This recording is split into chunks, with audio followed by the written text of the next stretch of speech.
동네 친구들과 함께 놀았던 그 놀이 가운데 줄넘기 놀이를 아시죠? 두 아이가 이렇게 긴 줄을 잡고 박자에 맞춰서 돌리죠. 돌리면 아이들이 그 안에 하나 둘씩 들어와서 그 돌아가는 그 줄을 따라서 뛰기 시작합니다.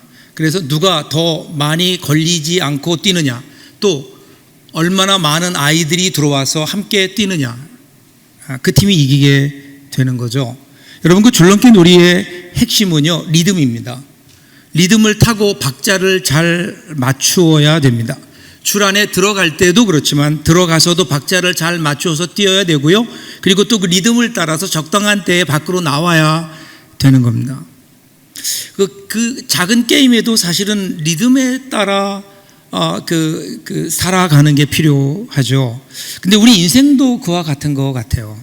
우리 인생을 가만히 보면 우리 인생에도 리듬이 있어요. 여러분이 살아온 삶의 발자취를 한번 돌아보세요. 리듬이 있어요. 숨어있는 박자와 리듬이 있습니다. 여러분, 리듬이 중요합니다. 같은 노래라도 어떤 리듬으로 부르냐에 따라 그 노래는 전혀 다르게 들리거든요. 그러니까 오늘 똑같은 인생을 살아가는 것 같지만 내가 어떤 리듬으로 살아가느냐에 따라 우리의 인생의 모습은 달라질 수 있다는 겁니다. 오래된 영화죠. 흐르는 강물처럼이라는 영화에 보면 거기 주인공 노만이라는 청년이 나오는데, 그 노만의 아버지가 목사님이에요. 그 목사님이 그 아들을 데리고 그 강가에 가서 플라잉 피쉬, 그 플라잉 낚시의 기술을 가르쳐 주죠. 아주 멋있는 장면, 명장면 중에 하나입니다. 그런데 거기서 그 아들에게 이런 얘기를 해요. 하나님의 은총에도 리듬과 박자가 있다. 이 플라잉 피쉬, 이걸 던지는데도 박자가 필요하지만 사실은 우리가 인생을 살아보면 하나님의 은총에도 리듬과 박자가 있다. 그럼 하나님의 은혜에도 리듬이 있어요. 리듬이 있다는 것은 뭘까요? 변화가 있다는 거예요. 항상 일정하지 않아요. 항상 좋은 것으로만 나타나지 않아요. 때로는 하나님의 은혜가 우리에게는 마치 고난처럼 다가올 때도 있다는 거예요. 그래서 전도서의 말씀대로 기뻐할 때가 있고 슬퍼할 때가 있다.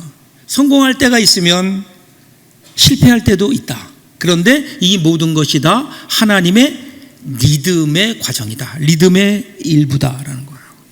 전도서 7장 14절 보시면요, 행복한 날에는, 형통한 날에는 기뻐하고 공고한 날에는 되돌아보아라. 이 두 가지를 하나님이 병행하게 하사 사람이 그의 장래 일을 능히 헤아려 알지 못하게 하셨느니라. 여러분, 이것이 하나님의 리듬을 따라 살아가는 사람들의 모습이에요. 형통할 때 기뻐해라, 감사해라 하는 거예요. 그리고 곤고할 때, 힘든 일이 있을 때는 되돌아보면서 하나님 앞에 기도해라. 그러면 그것이 바로 하나님의 은혜를 누리며 살 수 있는, 그 하나님의 은혜의 리듬 가운데 살 수 있는 길이라는 거예요. 그런데 이 리듬이 엇박자가 나서 리듬대로 살지 못하면 어떻게 될까요? 형통한 날에는 교만하고 공고한 날에는 하나님을 원망하고 사람들에게 불평하며 산다면 그것은 분명히 그 안에 하나님의 은혜의 리듬이 있음에도 불구하고 그 리듬대로 살지 못하기에 그의 삶은 행복할 수 없는 거예요. 사랑하는 여러분, 오늘 여러분들은 어떤 리듬으로 살아가고 계십니까? 오늘 말씀을 들으면서 저와 여러분이 어떤 리듬으로 살아가는지를 한번 돌아보고 하나님이 우리에게 주시는 은혜의 리듬을 한번 확인하고 발견하고 또 그 리듬을 따라 살아나가는 그런 귀한 은혜가 저와 여러분들에게 있기를 바랍니다. 오늘 본문을 보면 이 하나님의 리듬을 잃어버린 채 그냥 자기 리듬대로 살다가 망한 한 사람, 지난주에 이어서 사울 왕의 이야기가 또 계속됩니다. 이스라엘의 첫 번째 왕 사울이에요. 이스라엘 백성들이 왕을 세우려고 한 목적이 뭘까요? 그 목적은 주위에 있는 나라들이 이스라엘을 하도 괴롭히니까 그들을 그 공격에서 막아줄 사람, 특별히 블레셋에 대해서 막아줄 사람이 필요했기에 그들은 왕을 구했고 그 왕으로 처음에 선택된 사람이 바로 사울이에요. 그러니까 이런 어떤 정치적인 상황을 고려해 보면 사울이 왕이 되자마자 가장 큰 부담은 블레셋이었을 겁니다. 그 블레셋으로부터 지켜내야 되는 거예요. 블레셋과의 싸움에서 이겨내야 되는 겁니다. 그래서 전쟁이 일어났는데 상황이 만만치가 않아요. 모든 전력에서 블레셋에 비하면 이스라엘은 불리할 수밖에 없죠. 왜냐하면 블레셋은 철제 무기로 무장했거든요. 누가 보아도 블레셋과의 싸움은 승산이 없어 보입니다. 그래서 사울도 어찌할 바를 모르고 숨죽이고 있었는데, 그런데 여러분, 아무도 예상하지 못했던 일이 일어난 거예요. 사울의 아들이었던 요나단이 그와 함께 있던 그 소년, 방패든 소년을 데리고 혈혈단신으로 적진 한복판으로 잠복해 들어가요. 그때 이 요나단의 마음속에는 거룩한 분노가 있었다고요. 하나님을 향한 믿음이 그에게 있었기에 감히 하나님의 백성들을 놀리다니, 하나님의 백성들을 향하여 공격하다니, 이러한 거룩한 분노를 가지고 어린 요나단이 혈혈단신으로 그 적진에 뛰어든 거예요. 그래서 어떻게 됐나요? 한 20명 정도를 해치웠어요. 그게 14절 말씀이죠. 그런데 여러분 가만히 생각해 보세요. 한 20명 정도가 죽었다? 이거 별일 아니거든요. 왜냐하면 지금 블레셋의 병력을 보면 병거가 3만 대. 이게 보통 일이 아니에요. 병거만 3만 대. 오늘날로 따지면 탱크가 3만 대예요. 마병이 6천 명, 보병은 바다의 모래알처럼 많아서 헤아릴 수 없었다. 그러니까 수많은 헤아릴 수 없는 사람들이 있는데 그 중에 20명 정도가 한 사람에 의해서 죽었다? 별일 아니거든요. 사실 크게 보면. 그러면 더 많은 군대를 보내서 그냥 해결하면 되는 겁니다. 자, 그런데 놀라운 일이 일어난 거예요. 이해할 수 없는 일이 벌어진 거예요. 요나단 한 사람 때문에 그들이 두려움에 휩싸이기 시작하더니 자기들끼리 치고받고 싸우고는 그냥 흩어져 버린 거예요. 왜 이런 일이 일어났을까? 그 비결은 요나단의 고백에서 찾을 수가 있죠. 6절이에요. 14장 6절 보면 요나단이 자기의 무기를 든 소년에게 이르되 우리가 이 할례 받지 않는 자들에게로 건너가자. 여호와께서 우리를 위하여 일하실까 하노라. 여호와의 구원은 사람의 많고 적음에 달리지 아니하였느니라. 누가 하신 거라고요? 사람이 많고 적음이 아니라 하나님께서 한 사람을 통해서 이루신 거예요. 그러니까 요나단은 하나님과 함께하며 하나님의 손에 사용된 도구였다. 45절에 보면 이것을 가리켜서 하나님과 동역했다라는 거예요. 그래서 이 땅에 여러분 사실은요, 하나님의 일이 이루어지는 데는 수많은 사람이 필요한 게 아니에요. 하나님과 동역하는 한 사람, 하나님의 뜻을 알고 하나님의 뜻에 순종하며 하나님과 동역하는 한 사람, 그 한 사람이면 되는 거예요. 근데 사울은 이걸 보지 못한 거예요. 이 하나님과 동역하는 이 은혜를 그는 누리지 못했어요. 그래서 그는 숨죽이고 있는데, 근데 이게 웬일입니까? 요나단이 블레셋 진영을 휩쓸고 다니는 거예요. 그러더니 막 이스라엘 그 블레셋 진영 가운데 혼란이 일어나게 된 겁니다. 하나님이 하신 일이에요. 기회가 왔어요. 그러면 어떻게 될까요? 빨리 공격해야죠. 그런데요, 사울이 이때 갑자기 제사장에게 에봇을 가져와라 이렇게 얘기합니다. 우리 개역개정에는 하나님의 궤를 가져와라 이렇게 되어 있지만 그 당시 상황을 보면 에봇이 맞는 것 같아요. 그래서 공동번역에서는 이것을 에봇을 가져와라 이렇게 번역했어요. 근데 에봇이든 아니면 하나님의 궤든 중요한 것은 하나님의 뜻을 묻는 거거든요. 특별히 에봇에는 우림과 둠밈이라는 돌이 있어서 그것을 가지고 하나님의 뜻을 알 수 있었거든요. 하나님의 뜻을 묻는 거예요. 얼핏 보면 신중하고 하나님의 뜻을 물어보니까 신앙적인 모습으로 보이지만 사실은 자신이 없는 거예요. 여러분 지금 빨리 공격할 때거든요. 결단하고 지금 하나님께서 앞서서 요나단과 함께 하셨잖아요. 그래서 이스라엘 진영을 하나님께서 휘저어 놓으셨다고요. 그러면 들어가서 싸우면 이길 일인데 갑자기 하나님의 뜻을 찾아요. 요나단이 지금 하나님의 함께 하심을 믿고 싸우는 모습과 대조를 이루고 있습니다. 그래서 에봇을 가져와라. 그래서 하나님의 뜻을 물으려고 하다가 갑자기 적진을 보니까 적진이 무너지거든요. 한순간에 무너지니까 야 그만둬. 19절 보세요. 사울이 제사장에게 말할 때 블레셋 사람들의 진영에 소동이 점점 더한지라 사울이 제사장에게 이르되 내 손을 거두라 하고, 내 손을 거두라 이 말은 하나님께 묻는 것을 멈추어라 그런 뜻이에요. 그러니까 지금 상황이 달라졌다. 하나님께 묻고 자시고 할 그러한 시간이 없다라고 얘기하는 거예요. 여러분 지금 가만히 보세요. 사울은요 완전히 하나님과 엇박자예요.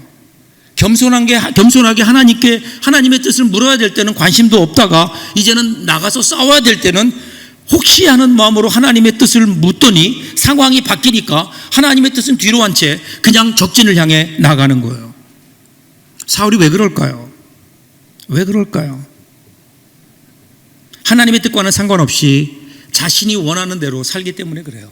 하나님의 뜻은 관심도 없어요. 그냥 자기 뜻대로 자기가 가지고 있는 생각대로 살아나가는 겁니다. 그리고 이러한 사울의 모습이 가장 잘 나타나는 것이 오늘 본문이에요. 24절 보세요. 이날에 이스라엘 백성이 피곤하였으니 이는 사울이 백성에게 맹세하여 경계하여 이르기를 저녁 곧 내가 내 원수에게 보복하는 때까지 아무 음식물이든지 먹는 사람은 저주를 받을지어다 하였습니다. 그러므로 모든 백성이 음식물을 맛보지 못하고. 사울이요 이제 전쟁을 시작해요. 이제 그들을 향해 전쟁을 하러 가야 되는데 금식해라 그러는 거예요. 언제까지? 적에게 이길 때까지 금식해라. 여러분 지금 전쟁 중에 금식, 사실은 전쟁 중에 병사들에게 식량을 제공하지 않는 것은 죄거든요. 근데 전쟁 중에 금식이다. 왜 이런 비상식적인 맹세를 하게 했을까요? 여기 보면 이유가 나타나요. 내가 내 원수에게 보복하는 때까지라는 말이 나와요. 잘 보세요. 내 원수예요. 하나님의 원수가 아니에요. 나의 원수. 이 원수를 갖기 위해서 우리가 금식하며 싸워야 된다 지금 이러고 있는 거예요. 하나님의 원수가 아니에요. 내 원수를 갚으려고. 여러분 지금 하나님께서 사울을 왜 세우셨죠? 하나님의 일을 위해서, 하나님의 백성을 보호하기 위해서, 하나님의 일을 위해서 세우신 사람이 누구예요? 사울이에요. 그럼 사울이 당연히 무엇을 위해 싸워야 될까요? 하나님의 일을 위해서 싸워야 돼요. 하나님의 일을 위해서, 그 일을 위해서 노력해야 돼요. 그런데 지금 사울은 하나님을 위해서가 아니에요. 하나님의 영광과는 상관없어요. 지금 이 앞에 싸움에서 이겨야 되는 거예요. 그래야 나의 왕으로서의 권한이 흔들리지 않는 거예요. 그러니까 내 원수가 되는 거라고요. 지금 하나님의 사람으로 세운 사울이 하나님의 일은 하지 않고 자기의 일을 하고 있는 거예요. 그러니까 사울의 중심을 보면 하나님은 없어요. 그냥 자기밖에 없어요. 자기밖에 없어요. 그러다 보니까 어떨까요? 부담이 되죠. 하나님의 일을 한다고 하면 하나님이 도우신다는 확신이 있기 때문에 믿음으로 나갈 수 있는데 지금 자기 일을 하고 있거든요. 그러니까 두려운 거예요. 불안한 거예요. 부담이 있는 거예요. 이 전쟁에서 이기지 못하면 왕권이 흔들릴 수 있기 때문에 어느 때보다도 지금 절실한 거예요. 이 전쟁에서 승리하는 것이. 그러니까 어떻게 할까 생각하다가 좀 더 강력한 대책이 필요하다. 그래서 금식이에요. 금식을 맹세시킵니다. 근데 여기서 저는 금식보다 맹세가 더 중요한 것 같아요. 이게 다가 아니거든요. 14장 후반부에 가면요, 사울이 맹세하는 장면이 2번이나 더 나와요. 왜 이렇게 자꾸 맹세할까요? 자신이 없어요. 자신이 없어 그런 거예요. 하나님께서 지금 사울을 왕으로 세우실 때는 하나님의 은혜로, 하나님께서 함께 하시겠다는 약속과 함께 하나님의 은혜로 사울을 세우신 거예요. 사울의 능력이 뛰어나서가 아니에요. 하나님께서 함께 하실 것이기에 사울을 세우셨다고요. 그런데 지금 사울은 그 하나님의 함께 하심은 뒤로 한 채 자신의 능력만을 바라보고 자기의 능력으로 감당할 수 없기 때문에 부담이 되니까 지금 이렇게 오버하고 있는 거예요. 하나님의 은혜를 믿고 나가면 되는데 불안한 거예요. 그래서 하나님의 은혜에 뭔가를 자꾸만 더하려고 해요. 하나님의 은혜가 믿어지지 않는 거예요. 여러분 오늘 우리에게도 이런 모습이 있지 않을까요? 하나님이 우리를 사랑하시는 것, 그것은요 우리가 어떤 조건을 갖추기 때문이 아니에요. 우리가 사랑받을 만한 게 아니잖아요. 그냥 하나님의 사랑이 우리를 덮는 거 아니에요? 우리가 아직 죄인 되었을 때에 그리스도께서 우리를 위해 죽으심으로 우리를 향한 하나님의 사랑을 확증하신 거라고요. 이것이 하나님의 은혜예요. 그래서 여러분 오늘 우리가 예수를 믿는다고 하는 것은 그 하나님의 은혜를 아는 거예요. 하나님의 은혜를 받아들이는 거예요.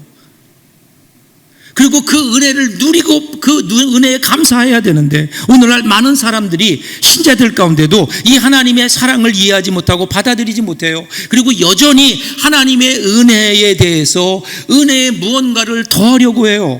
스스로 어떤 하나님 앞에 하나님께 사랑받을 만한 조건을 만들어내려고 애를 씁니다. 피곤해요. 안식이 없어요. 기쁨이 없어요.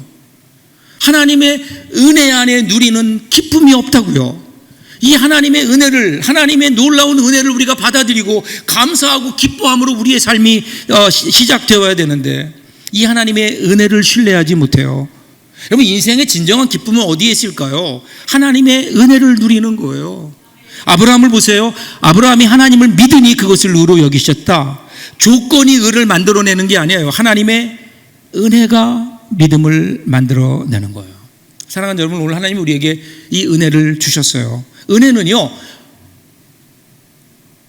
받을 만한 자격이 없는데 주어지는 하나님의 호의가 은혜잖아요. 그러니까 내가 받을 자격 없는 거 안다고요. 그럼에도 불구하고 하나님 우리에게 일방적으로 베푸시는 거예요. 그러니까 어떻게 해야 돼요? 받아들이는 거예요. 이 하나님의 은혜를 마음속에 받아들이는 거예요. 하나님의 그 사랑을 신뢰하는 거예요. 그래서 그 가운데 그 하나님의 은혜를 누리는 거죠. 자꾸만 하나님 앞에 뭐 하려고 하지 마세요. 그거 안 하면 괜히 불안하잖아요.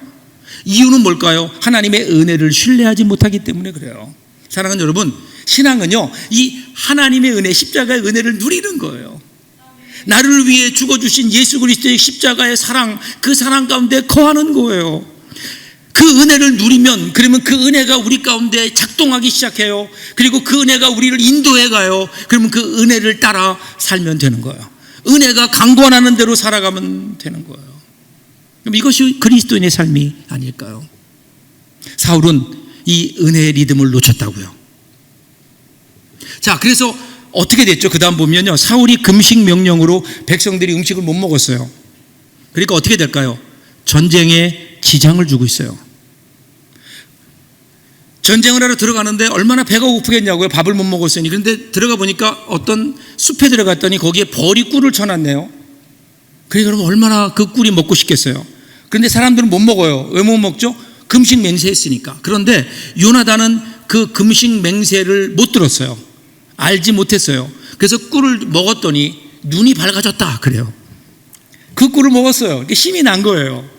그런데 옆에 있던 사람이 그렇게 28절 보시면 그때에 백성 중 한 사람이 말하여 이르되 당신의 부친이 백성에게 맹세하여 엄히 말씀하시기를 오늘 음식물을 먹는 사람은 저주를 받을지어다 하셨나이다. 그러므로 백성이 피곤하였나이다 하니, 이 이야기를 들었어요. 듣고 나니까 요나단이 뭐라 그래요? 아니, 왜 아버지는 그런 명령을 내리셨을까? 그러면서 이렇게 얘기해요. 29절 30절 보면요, 요나단이 이르되 내 아버지께서 이 땅을 곤란하게 하셨도다. 보라, 내가 이 꿀 조금을 맛보고도 내 눈이 이렇게 밝아졌거든. 하물며 백성이 오늘 그 대적에게서 탈취하여 얻은 것을 임의로 먹었다라면 블레셋 사람을 살육함이 더욱 많지 아니었겠느냐. 이 꿀을 조금 먹었는데 내가 이렇게 힘이 나고 눈이 밝아졌는데, 그러면서 사울을, 그 아버지를 땅을 곤란하게 만든 사람이라고 얘기합니다. 이 곤란하게 하셨도다, 이 곤란하게 하셨다, 이 말이요 히브리어로 아카르란 말인데, 이 단어가 어디에 쓰였는가 하면요, 여러분, 아이성 전투 때 이스라엘 백성들이 패배하잖아요. 전쟁에서. 이유가 뭐죠? 아간이라는 사람의 죄 때문에 그래요.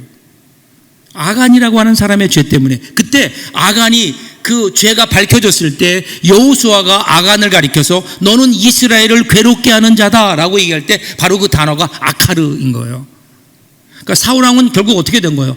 사울왕은 결국은 하나님께서 이스라엘 백성들을 위하여 세워준 사람인데 그가 하나님이 주신 은혜의 리듬을 따라 살지 못하니까 어떻게 돼요? 아간이 되어버리는 거예요. 오히려 이스라엘 백성들을 곤란하게 하는, 이스라엘 백성들을 오히려 멸망하게 하는 아간 같은 사람이 되었다. 이렇게 이야기하죠. 자, 이야기를 들은 사울이 나중에 보면 뭐라 그래요? 사울이 그의 아들이 금식 맹세를 어겼다라는 얘기를 듣고요, 요나단을 죽여라 그래요. 정신없어요. 아들을 꿀을 먹었다고 죽여요. 그러니까 이 소식을 들은 이스라엘 백성들이 뭐라고 얘기합니까? 45절 보세요. 백성이 사울에게 말하되 이스라엘의 이 큰 구원을 이룬 요나단이 죽겠나이까? 결단코 그렇지 아니하니이다. 여호와의 살아계심을 두고 맹세하옵나니 그의 머리털 하나도 땅에 떨어지지 아니할 것은 그가 오늘 하나님과 동역하였음이니이다 하여 백성이 요나단을 구원하여 죽지 않게 하니라.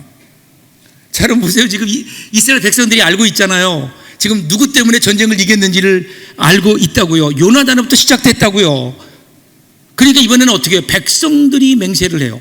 여러분 지금 사울이 뭐라고 또 맹세하는가 하면요, 내 아들을 내가 죽이겠다, 죽지 않고는 내가 결코 지나가지 않겠다 맹세를 해요. 그러니까 백성들이 또 뭐라 그래요? 결코 요나단을 죽일 수 없습니다 라고 맹세를 해요. 그러니까 무슨 맹세 배틀하는 것 같아요. 아버지 사울은 아들을 죽이겠다고 맹세하고, 백성들은 요나단을 죽일 수 없다고 맹세하고, 왕과 백성이 대결합니다.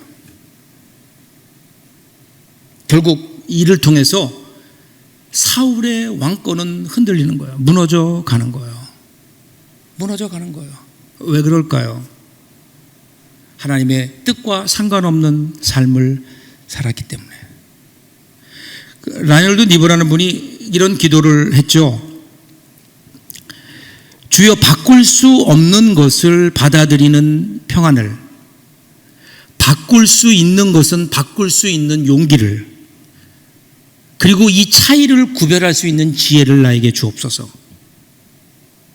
하나님의 은혜를 따라 분별하며 살아가야 하는데, 지금 사울은 하나님의 뜻과는 전혀 상관없는 어리석음을 살고 있어요. 자, 이것 때문에 또 하나의 사건이 터져요. 31절 32절입니다. 그날에 백성이 믹마스에서부터 아얄론에 이르기까지 블레셋 사람들을 쳤으므로 그들이 심히 피곤한지라 백성이 이를 탈취한 물건에 달려가서 양과 소와 송아지들을 끌어다가 그것을 땅에서 잡아 피채 먹었더니, 여러분 지금 전쟁이 벌어져서 지금 이긴 거예요. 그렇지만 믹마스부터 아얄론까지는 약 20마일 30km 정도 되는 거리예요. 거의 뭐 마라톤 코스와 비슷하죠. 이 먼 거리를 금식한 채, 음식도 먹지 않고 추격을 했어요. 그러니까 얼마나 배고프고 허기졌을까요? 그 전쟁에 이겼어요. 그러니까 지금 블레셋이 가보니까 블레셋이 남기고 간 전리품들이 많아요. 음식도 있고요, 거기에 고기들도 있는 거예요. 그 앞에 있는 그 가축들이 있는 거예요. 그러니까 이들이 배고픈 나머지 얼마나 배가 고팠겠어요. 그러니까 그냥 그 소를 잡고 양을 잡아서 그냥 구워 먹은 거예요. 피를 빼기도 전에 먹은 거라고요. 잡자마자 바로 먹었어요. 근데 이것은 분명히 구약의 율법을 위반하는 일입니다. 이 소식을 들은 사울이 33절 하반절부터 보시면, 사울이 이르되 너희가 믿음 없이 행하였도다. 이제 큰 돌을 내게로 굴려오라 하고, 또 사울이 이르되 너희는 백성 중에 흩어져 다니며 그들에게 이르기를 사람은 각기 소와 양을 이리로 끌어다가 여기서 잡아먹되 핏째로 먹어 여호와께 범죄하지 말라 하라 하매 그 밤에 모든 백성이 각각 자기의 소를 끌어다가 거기서 잡으니라. 구약에서는 핏째 먹지 못하게 했거든요. 피는 생명이에요. 생명을 중하게 여기라는 하나님의 명령인 거예요. 그래서 짐승을 잡으면 그 피를 다 빼기까지 기다려야 됐는데, 그럼 너무 배가 고프니까 그냥 핏째 먹은 거예요.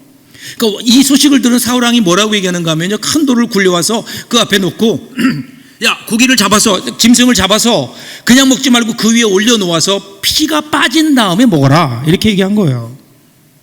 그 사람들이 다 끌고 와서 거기서 고기를, 그 짐승을 잡아서 그 위에 고기를 널어 놓은 거예요, 피가 빠질 때까지. 자, 그런데 오늘 본문이 그렇게 끝나지 않고 35절 한 절이 더 붙어요. 사울이 여호와를 위하여 제단을 쌓았으니 이는 그가 여호와를 위하여 처음 쌓은 제단이었더라. 이 말씀에 한번 뉘앙스를 보세요. 지금 하나님이 그래도 그가 하나님 앞에 제단을 쌓았다, 잘했다, 그런 걸까요? 저에게는요, 하나님이 비웃으시는 것처럼 들려요. 지금 과정을 보세요. 이 일이 어떻게 됐나요? 하나님께 영광을 돌리기 위해서 전쟁에서 우리에게 승리를 주신 하나님께 감사합니다, 뭐 이렇게 준비한 제사는 결코 아니에요.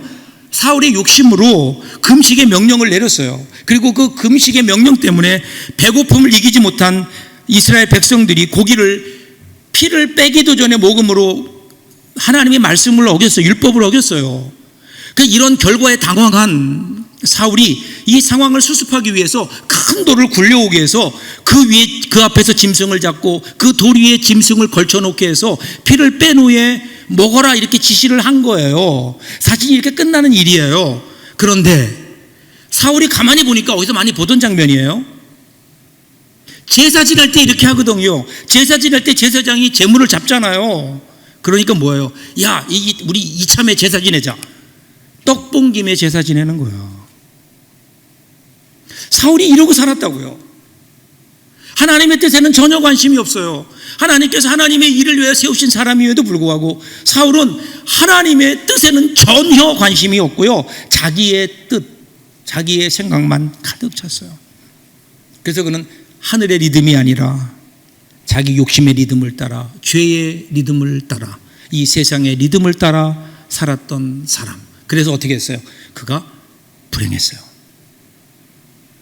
사랑하는 여러분, 오늘 저와 여러분은 어떤가요?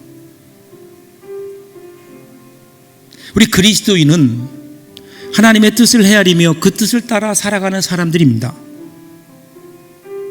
그러기에 우리에게는 하나님의 뜻을 헤아릴 줄 아는 지혜가 필요하죠. 그래서 우리들은요, 내 뜻을 내세우기에 앞서서 하나님께 겸손하게 여쭈어 봅니다. 하나님의 뜻은 어디에 있습니까?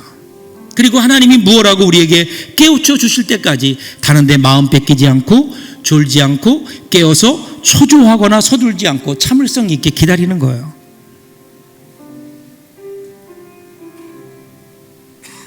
그러기에 여러분, 하나님의 뜻을 헤아리며 살아가는 사람은 하나님이 생각하는 것처럼 생각하고, 하나님이 보는 것처럼 하나님이 보시는 것처럼 보고, 하나님이 들으시는 것처럼 듣고, 하나님이 말씀하시는 것처럼 말하고, 하나님이 행동하시는 것처럼 행동하기 위해서 노력하는 거라고요. 하나님의 뜻을 헤아리며 살아가는 사람은 그러기에 하나님의 뜻을 위해서 그 어떤 고난이라도 피하지 않고 심지어 죽음까지도 불사하는 거예요. 이것이 하나님의 뜻을, 하나님의 은혜의 리듬을 따라 살아가는 사람의 모습 아닐까요? 그리고 성경을 보세요. 이런 사람이 한 번이라도 불행하게 인생을 마친 적이 있나요?